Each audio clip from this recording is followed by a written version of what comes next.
Hey YouTubers, Becky here, rolling with the Davises. In our last video, we chased steam in Ely, Nevada. Be sure to check out that video if you haven't already, after you watch this one, of course. In this one, you're going to see the other things we did in the area. We've come into the Garnet Hill Recreation Area just outside of Ely. You can see the old copper mine behind me that's on the other side of US 50. We are going to be rock hounding for garnets. There's a lot of garnets here in the area. I see on the brochure that Dave has that there's other places within 100 miles where you can also go look for garnets. But we're going to go over to the quarry and see what we can find. There are some campsites here, some tent campsites, or I guess van. There is can't see it from here, but there is a pit toilet up there. So we are looking for these gray rocks. Hopefully we can find some garnets.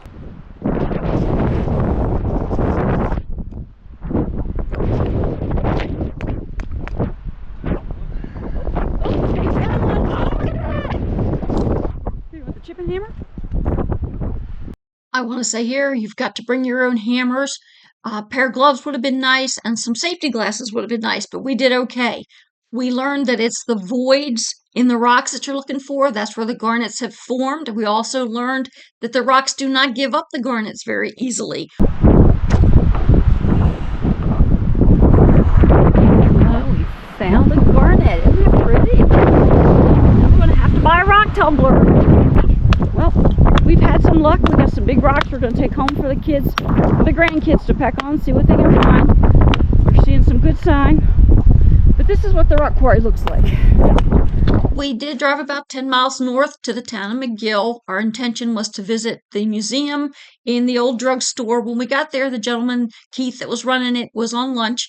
So we spent some time walking around town. They have some artifacts from the old mill that was in town, the copper mill that processed the ore from the mine.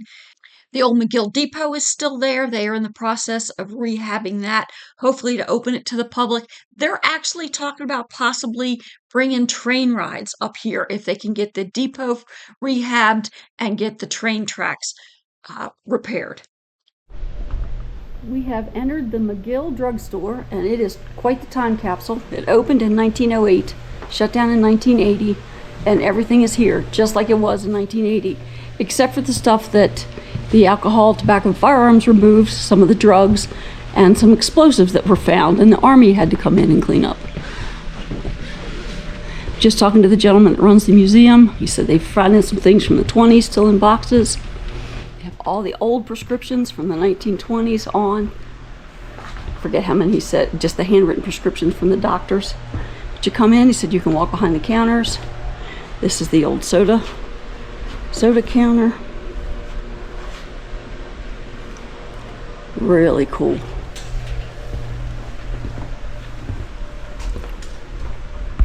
But the drugstores back then sold just about everything. Some candy here in the display case. So this would have been the pharmacist area here. There we go. Okay. I guess this is from a time when they would have actually mixed some of the drugs. Everything didn't come in pill form from a pharmaceutical company. Yeah, they were compounders. Right.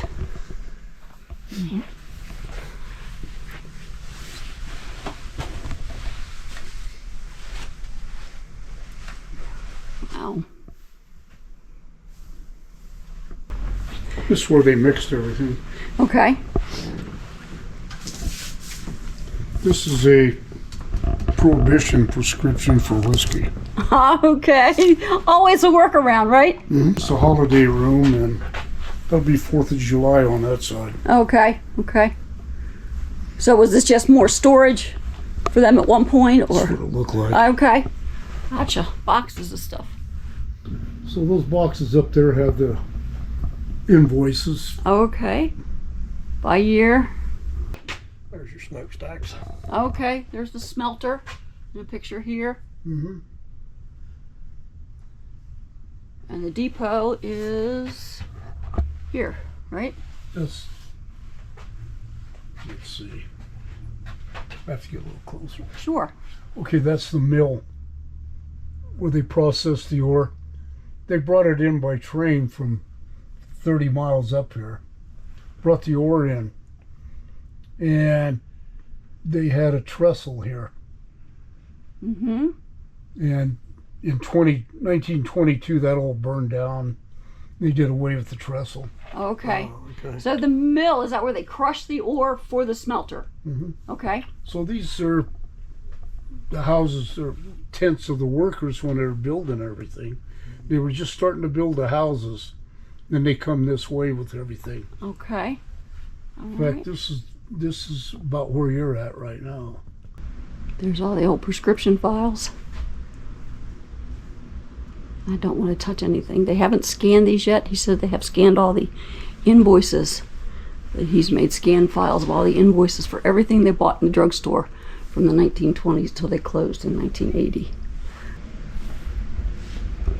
The last pharmacist passed away, and his wife kept the store open for a little bit. And then years later, their sons donated it to the White Pine Museum here in White Pine County. Price is handwritten on the bottles. Yeah, there are UPC symbols on them, but yes, 1980s there would have been. Some of the things may not have UPC. Let's see. Yeah, no UPC on that. That's just handwritten on there. Museum's open Thursday through Sunday, 10 to 3. They do accept donations, otherwise it's free.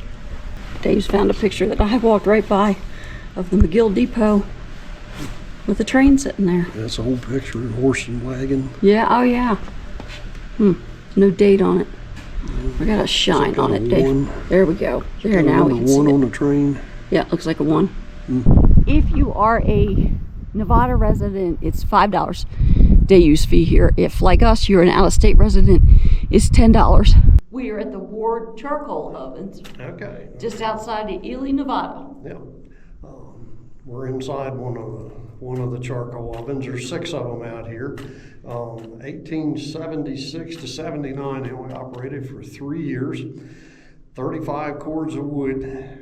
Each oven held each oven held 35 cords of wood, which 6 ovens would make 10,500 bushels of charcoal in 12 days, which is pretty good, I guess. I guess.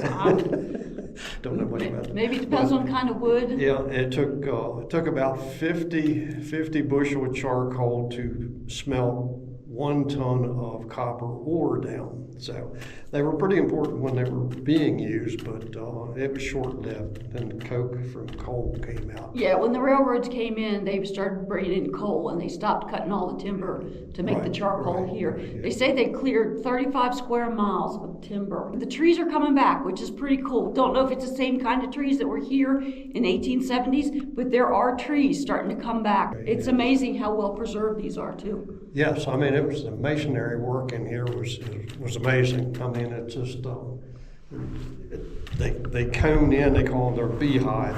They're like a beehive shape. It's just amazing that they're they're coming. They're almost 150 years old. Yeah. Well, yeah. So yeah. And even after the heat and all, they like say it was about a 10-day or 12-day cycle between making charcoal. So Yeah.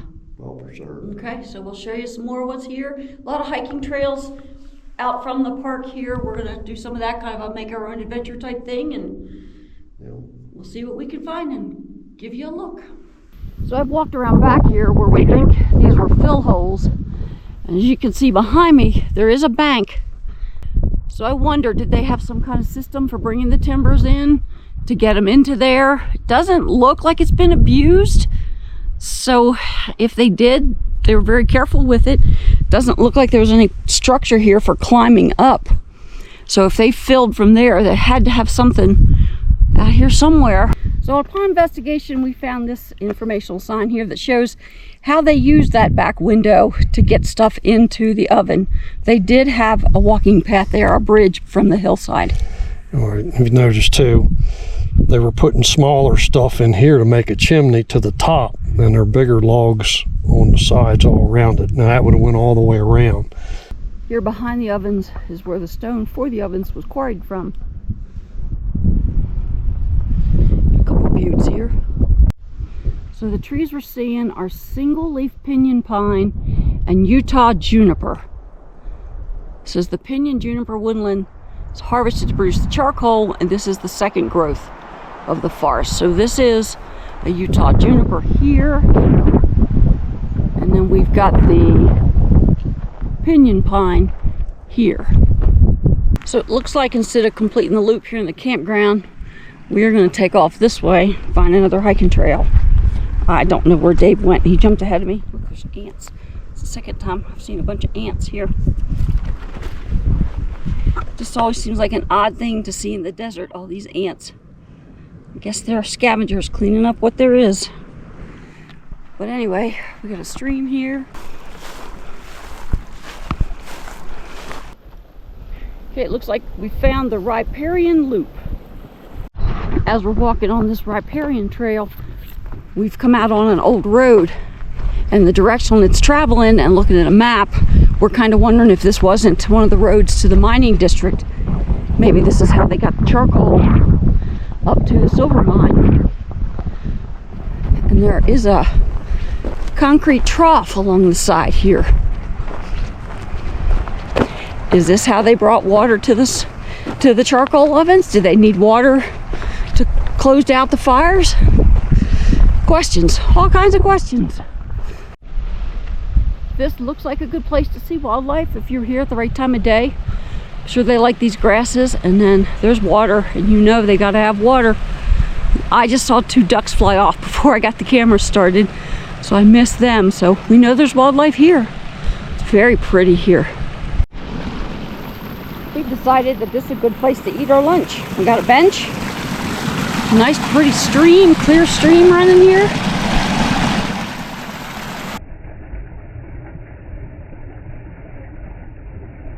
Gonna cross the bridge, and it looks like we're gonna go up that hill, up that path on the other side, see what we can see.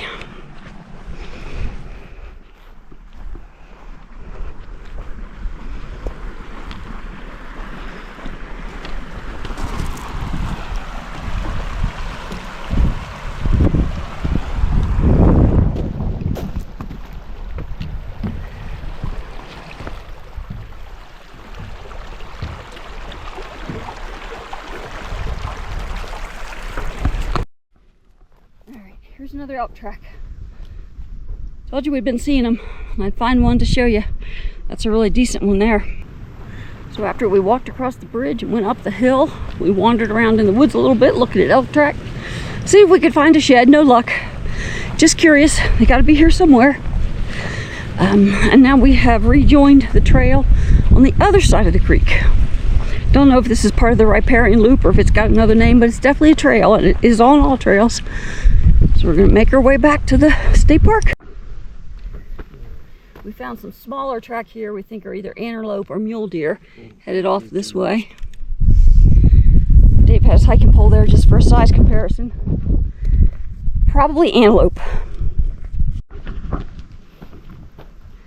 So I have discovered we are on the riparian loop, and then we have a ridgeline loop here, and that's not on all trails, so I don't know exactly where that goes. We are going to continue down the riparian loop. We have gotten into another riparian area here along another stream. We've got a bridge here that's not as new as the other ones we've been going across. We're going to give it a try though, right Dave? No going back at this point. Just watch your step.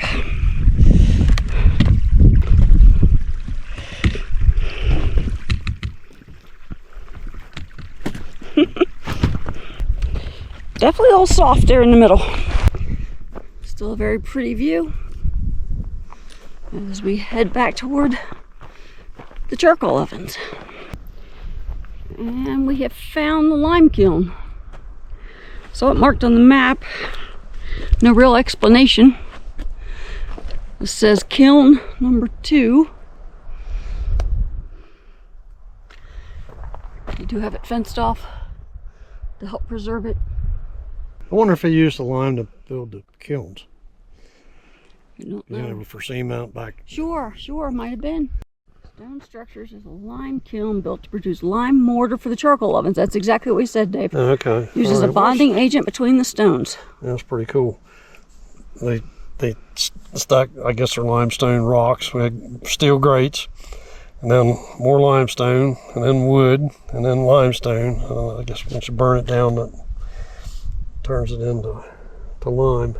I guess technically we did this trail in the reverse order because we came to kiln number 2 first, then we came to the sign explaining what it was, and then we found the path to kiln number 1. Now, was the other one built up against a rock like this? I guess it was, wasn't it? Yeah, See, it's a solid, yeah. Yeah, this one's built right up against a big solid rock. So we got a solid rock, then they got stacked stone on each side, and that's where they would have laid their grate bars and their stone and everything, and their fuel. Everything used wood, and you know, if you really think 1876, you say? There was no power tools, there was no vehicles. They did everything with hand saws. And probably mules, because mules need less water than horses. Possibly there was horses too, but probably mules and wagons, because I saw a thing yesterday saying that mules are kind of like camels. They just don't need as much water as a horse. Right. So, you see all the stone in the ovens down there, especially in the archway of the door and the archway of the window. All that stone was hand cut. Right. Yeah, Everything done by hand. Absolutely. They harvested the stone up here behind us, and then had to cut it to make the. They had to make the stone, you know. So right. They had to form the stone for what they needed. So gotcha. Pretty cool. Hey YouTubers, Becky and Dave here. We are in Cave Lake State Park in Nevada, and we are headed out on the Cave Lake Overlook Loop Trail. As we always say, we don't know how much we're going to do, but you know we always finish them. 3.7 miles, got a good bit of elevation gain, almost 1,000 feet. So we'll see how it goes. A little stream crossing here, right off the parking lot. And then there's snow on the ground from about 7 inches of snow they had a couple nights ago. We have decided to go right. Oh, going to be a muddy mess, it looks like. Hopefully this is a little steeper, a little less steep uphill from what we're seeing on all trails. Here is Cave Lake, which park is named after. Probably can't see them, but we got some mallards over here. And I just saw a big fish right here next to that bush on the shore on the left. Still see the ripples out from it. April 15th, 2026. We're hiking in snow. Wonder how much worse it's gonna get. The trail is on a shelf. A little muddy, a little snowy. Little reds down there.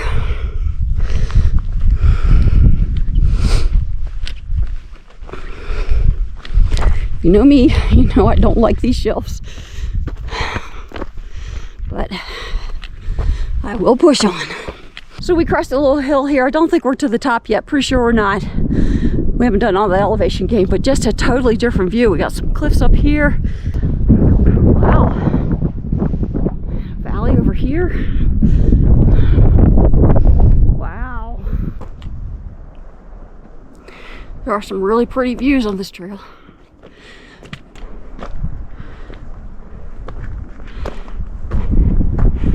Look at those snow caps. Isn't that gorgeous? Look at this pristine snow.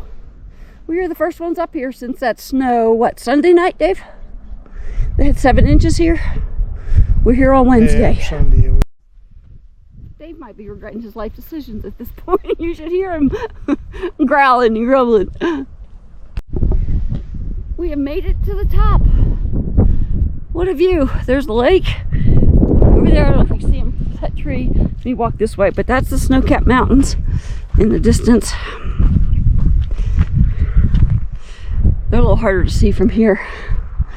And, nice surprise, there's a bench at the top. Dave was hoping for Adirondack chairs like Canada, but just a bench. Just a simple bench. We can see the town of Ely way off there in the distance. You know, as I say, it's all downhill from here. We are not the first ones on this side of the trail. We saw a bicycle leaving the parking lot as we started the trail. Looks like he came up this way, went at least a little ways out on the high roller trail, and then turned around and came back. Oh, we're off of that shelf. I like that. That was a narrow shelf where that snow was. Oh, pretty views over here too. Nevada's a beautiful place. So there's the snow-capped peaks that we couldn't see from the top. Just wanted to give you a little peek. And like Dave was saying, right to the other side of that rock, it drops off pretty steep. That's some of those cliff faces we were seeing on the way up. It's just such a varied area with your mountains over there, your valley, forested area here. Just, it's amazing. The saying out here is that the downhill is always harder than the uphill. These little narrow ledges going down are uncomfortable. That's a good word. The ground's loose. It's even worse where there's just little patches of snow. There's not been a lot of snow on this side, but downhill in that snow is definitely worse than uphill in the snow. Look at this cool formation. Made it to the bottom. That last couple inclines were pretty steep. All trail says 33%. When you get down here, you're in this kind of swampy area. I thought I missed the trail for a minute, but it turns left. It goes through these trees. There is a sign-in box back there. We missed it because we went the other direction, but it's kind of a mess. Just all kinds of random pieces of paper in there. Wow. Almost like a tropical rainforest here. This just seems weird after the rest of the trail we did today. There's where we started our uphill many hours ago.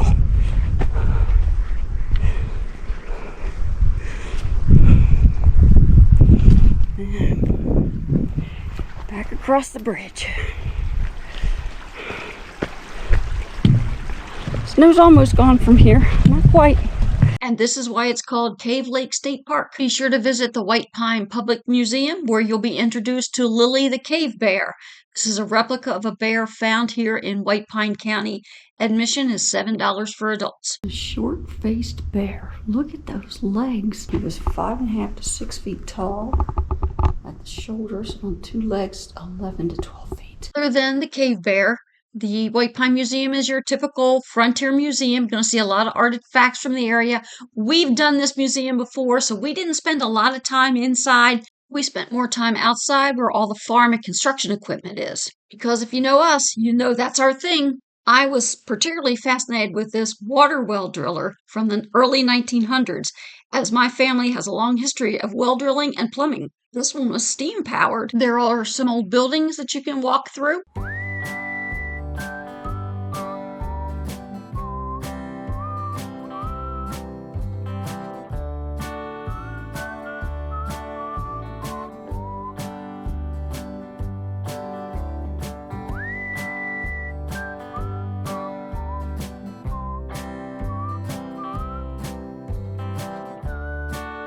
And here's the farm equipment.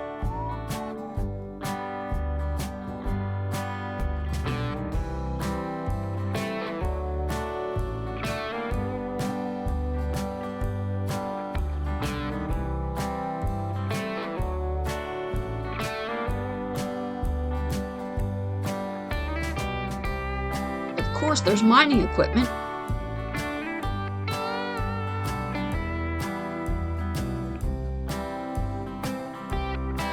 Be sure to check out all the murals when you're in Ely. And as always, let's keep rolling.